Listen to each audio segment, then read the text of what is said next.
Welcome back to the Dividend Diplomats YouTube channel, everyone. Lanny, Bert, you know us by now, everybody. We are the Dividend Diplomats. Man, today we are going to talk to you about a dividend stock yielding nearly 5% after the company took a beating to close the market this Friday.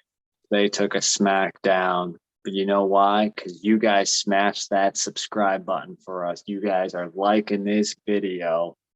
This company has just dropped a ton here to end the week of April 18th. And man, earnings season is hot off the presses right now. And I think we're getting a sneak peek of what's really happening out there with the impacts from the labor force, inflation, supply chain, interest rates increases on debt. What is happening here? Yeah, earnings releases may be hot off the press, but they were not hot for this company because analysts were not liking what they were seeing, especially here. I think you brought up an excellent point, Lanny. This is going to be a very interesting earnings season, not just because we're seeing the historical results here of what was happening, but we're going to get a lot more insight into what to expect the rest of the year and potentially a lot of adjustments to companies' earning guidances going forward. And that was one of the things that happened here with this company too. Yeah, you brought up a good point. We might start seeing a trend of the guidance either being readjusted downwards or reaffirmed, but pointing that they might be on the lower end of the scale, right, B?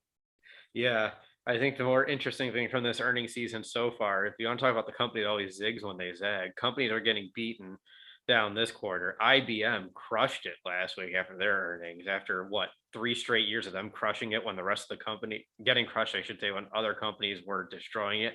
But that's not who we are talking about in this video today, is it, Lanny? No, we're talking about a stock that just pooped the bed over here. That just let out a nice, nasty one. And it's not that bad. It really isn't No. that bad, though. Revenue is up on this company. So I want to make sure we, kind of say that revenue top line is up and, debt actually is down on the long-term standpoint for this company in a very highly levered industry.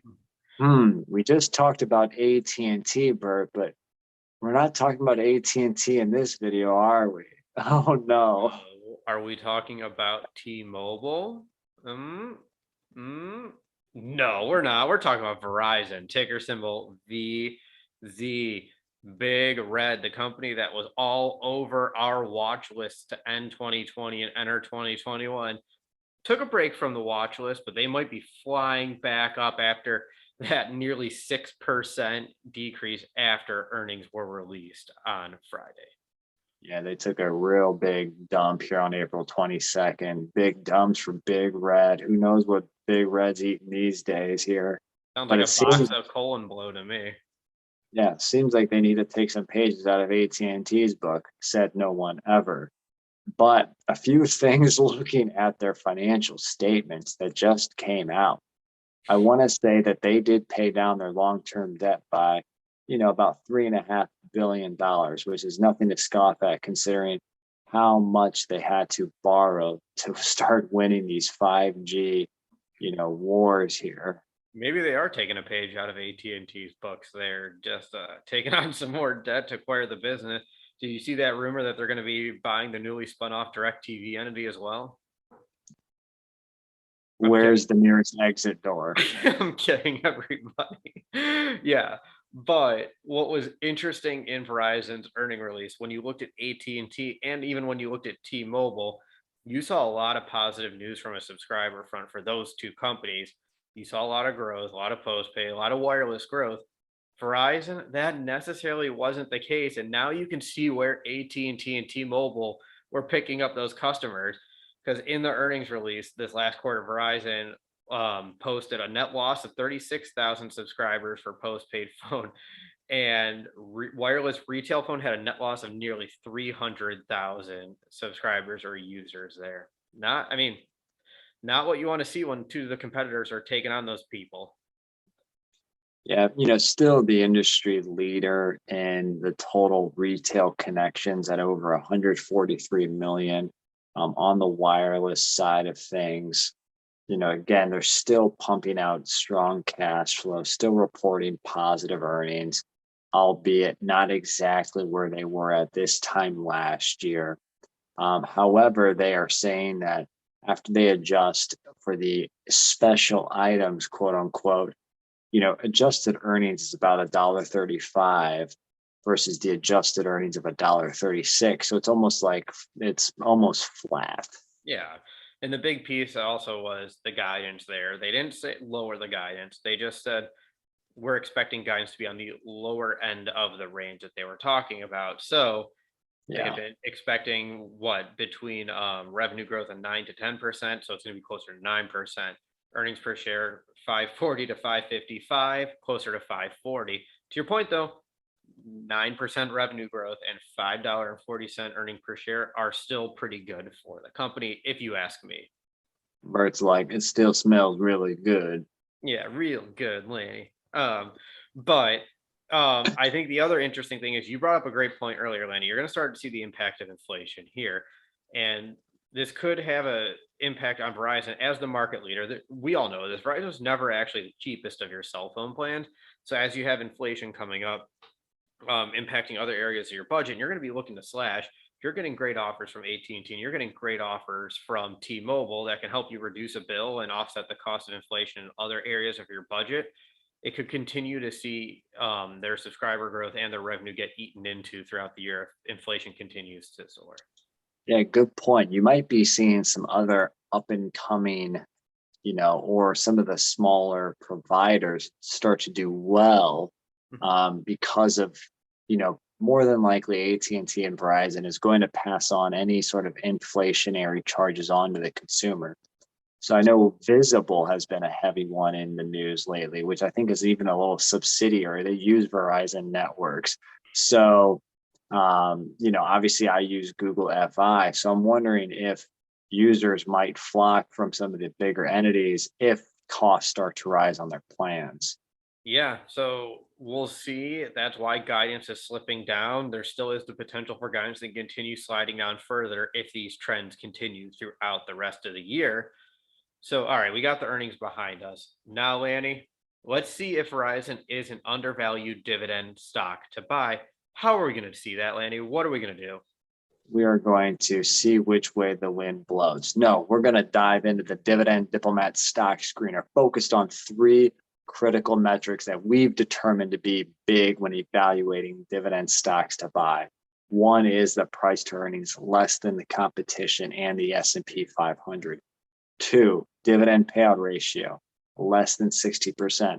Bird's perfect sweet spot on the bat when he goes to take a swing is that 40 to 60% preferably. Third, dividend growth history and that dividend growth rate, because we want that passive income stream to grow year after year after year after year. Last but not least, we'll take a dive in on the dividend yield. We all know Big Red is definitely chewing a nice big red piece of bubble gum on the dividend yield front. Yeah, so let's see. Are they going to be like Jose Ramirez right now for the Indians, where every ball seems to be hitting the fat part of the bat and hitting those perfect payout ratio and performing well in our screener? Let's find out by jumping into that first metric, the PE ratio. Close for 22 was 51.91. Divide that by forward EPS per Yahoo Finance of $5.45, gives you a PE ratio of 9.52x. Well Wow. below the S&P 500. Bert, not too shabby for Verizon. This is kind of where they're at when I know you and we were chomping quite a bit of Big Red. That was not even intended right there. Hey. But we were buying a lot of Big Red at these type of prices at their stock. And AT&T's, their PE ratio is still kind of to be determined, but it's possibly slightly a little bit higher than what AT&T is valued at currently on a PE ratio. But Bert, that second dividend stock metric here, we're talking that dividend payout ratio. U1J Ram, Jose Ramirez, aka Hometown Discount, aka Cleveland Ramirez. Well, you got yourself one heck of a pitch to swing at, Bert, because what is Verizon's dividend payout ratio? Can you say somebody getting a $150 million contract extension is a hometown discount? We'll see. But all right, that annual dividend, $2.56. He's very good. Divide that by the $5.45. That gives you that Jose Ramirez, that 46.97% dividend payout ratio. Perfect. Nothing more to really say here. It's fantastic. Really nice. And, again, Bert's using 545 on the EPS. So really, again, they're under 50%. So they're reinvesting more than half of their earnings back in the business to make 5G, ultra band, wideband, this band, south band, north band even stronger. And also to that point, let's say earnings does slide a little bit. Revenue continues to slide throughout the second half of the year. Earnings would have to just fall through the floor for them to even be at risk of cutting that dividend with a low payout ratio below 50%. I mean, you might have to get Paul Bearer to come out and talk about that if that happens. All right, we'll move into that third metric here, the dividend growth. Well, 5-year dividend growth rate, not the largest. It's the telecom sector. We all know it. You know that before you buy a stock in here, you are not expecting double digit or even triple digit dividend growth here. You get low single digit growth here. Their 5-year dividend growth rate is 2.09%. That is 2.09% higher than AT&T's dividend growth rate at the moment. So that's your fun fact right there. Very, very, very cliche, very funny, Bert. But yeah, I mean, they've been doing it for 17 years. Can't go wrong with it. But the best part here that I know dividend income and income investors love, and that's the dividend yield. Because guys, Verizon is now back pushing that ceiling of 5%. 5% is right here.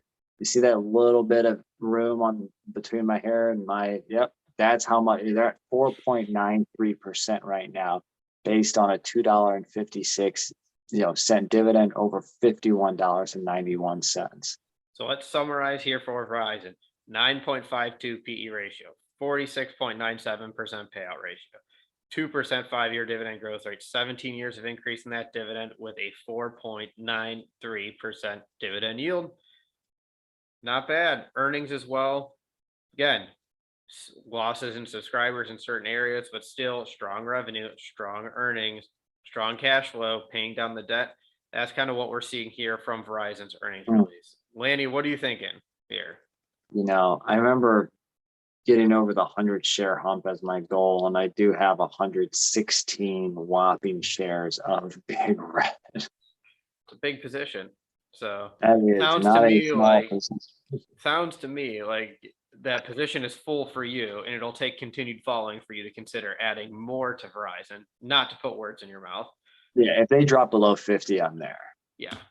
That's kind of what I'm thinking. Even though my position is not as large as yours, it might be time for me to just add a few shares here and there just to continue growing it. I think one cool thing for Verizon, at least, is they pay a dividend in the second quarter of the month. So obviously, if you own individual stocks, a lot of your payments typically come in that third quarter. So if you're looking to buy a stock that will help you spread out your dividend income throughout the year and you're missing some in that second month of the quarter, Verizon's not a bad company to own.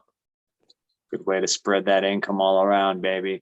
All right, guys, the question is what are you doing? Are you buying Verizon stock on the latest big dip in the stock market, or are you staying on the sidelines? Are there other dividend stocks you are buying right now?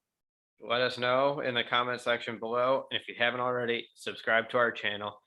Give us that thumbs up, everybody. Thank you. Thank you. Lanny's getting a little out of control here. So on that note, I think time to send us off, Lanny. That was Bert and Lanny from the Dividend Diplomats. Over and out.